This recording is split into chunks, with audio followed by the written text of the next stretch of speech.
पुरुषोत्तमम। हर समय नाम करने का सुविधा क्या है? परम दयाल श्री ठाकुर जी से प्रश्न ननिदा ने किए। अब ठाकुर जी क्या उत्तर दे रहे हैं? अब वो हमारे लिए आशीर्वाद है।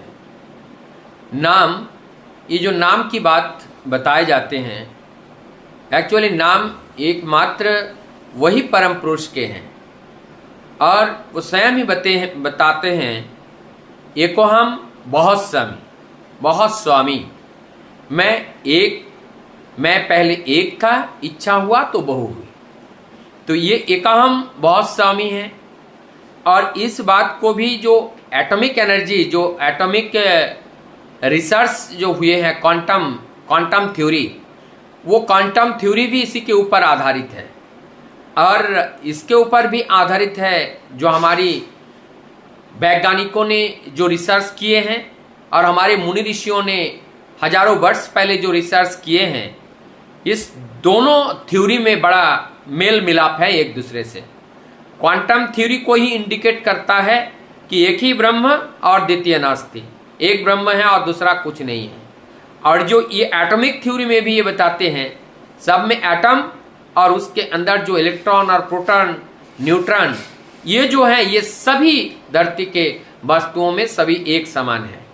और जैसे उसमें ऑर्बिट, सब ऑर्बिट होते हैं और ऑर्बिट में जो उसके जो ऑर्बिट होते हैं, ऑर्बिट के अंदर दो इलेक्ट्रॉन्स, और वो इलेक्ट्रॉन्स का जो स्पिन होता है वो एक ऊपर की ओर, एक नीचे की ओर, एक पॉजिटिव और एक नेगेटिव।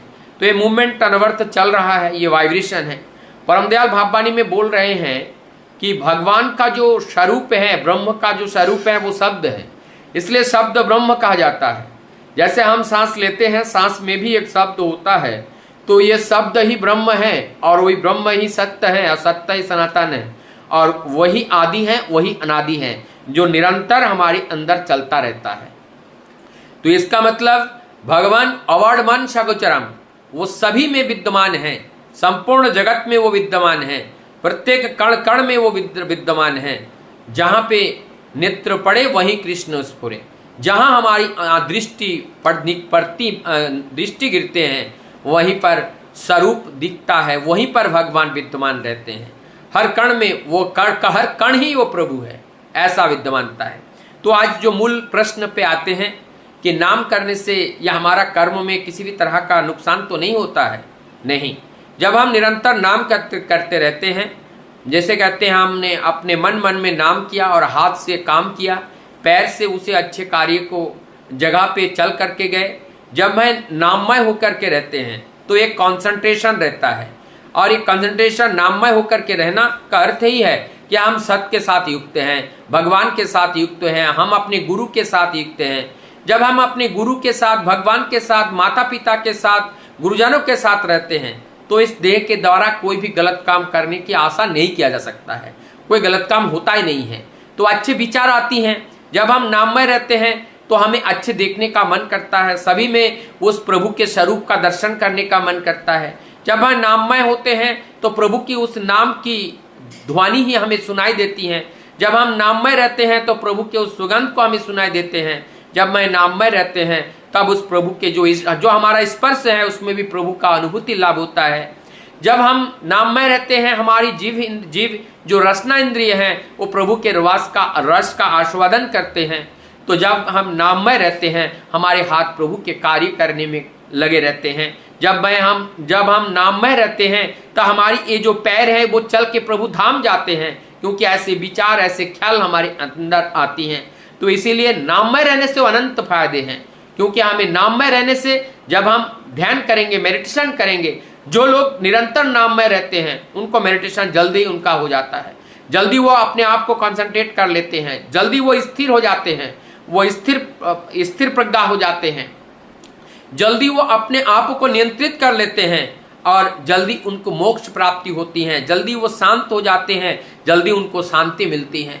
तो ये सारी बातें तब संभव होती हैं जब हम नाममय हो जाते हैं, क्योंकि नाम ही आदि बीज है, यही मूल ब्रह्म है, जिसको हम परम ब्रह्म कहते हैं। परम ब्रह्म ही वो नाम है और उस नाम के स्वरूप है। नाम तो वो आकार में है, उसमें एक शब्द है और वो निराकार शब्द से भी परे है। तो वो परब्रह्म है, शब्द से जो परे है। लेकिन जिसको स्वरूप का दर्शन होता है वो शब्द के रूप में हमें प्राप्त होते हैं। जो उनका सत्य का जो चरित्र है, सत्य का जो लक्षण है, वो तो उसके चरितार्थ करने के लिए, सृष्टि जगत की सेवा देने के लिए, सृष्टि जगत को दिखाने के लिए किसी आकार में तो आना पड़ेगा।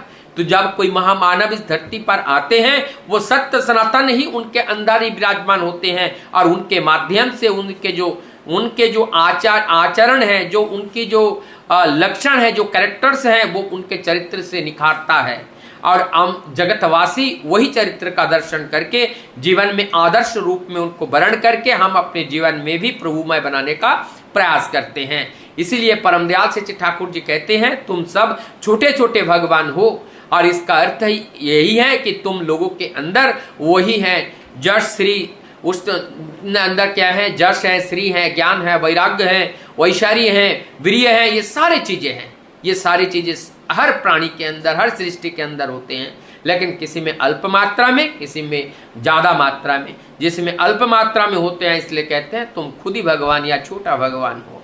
तो ये भागवतीय सत्ता हमारे अंदर है, वो भागवतीय सत्ता हमारे अंदर विराजमान है। इसीलिए हम भगवान, हमें छोटा भगवान कहा गया है, क्योंकि वह उनका जो पूर्ण विकास जिसमें होते हैं वो पूर्ण भगवान होते हैं। ईश्वर का ये वही प्रकाश सभी में भगवान है, सभी भगवतीय सत्ता सबके अंदर है, इसलिए सब भगवान है। लेकिन हम जानते नहीं है कि हम परमपिता के संतान हैं, हम शेर के बच्चे हैं। हम तो गिदड़ के बच्चे, चूहे के बच्चे समझ करके हम अपने को छोटा आंक लेते हैं। और जिस वजह से हमारे अंदर जो सोया हुआ सत्ता है वो निरंतर सोया रहते हैं, हम उनको जगा नहीं पाते हैं। जीवन साधना ही वही है, और जिसके अंदर सोए हुए को हम जगा लेते हैं। अर्थात सोए हुए जगाने का अर्थ ही यही होता है, हमारी ये देह जो गलत एक संस्कार में डूबे हुए हैं, वो संस्कार से जगा करके जब प्रभु के संस्कार में हम संस्कृत कर देते हैं, तब जाकर के प्रभु के उस आनंद का हम उपभोग कर सकते हैं। इसीलिए भगवान श्री कृष्ण ने अर्जुन में बार बार आह्वान करते हुए बोलते हैं,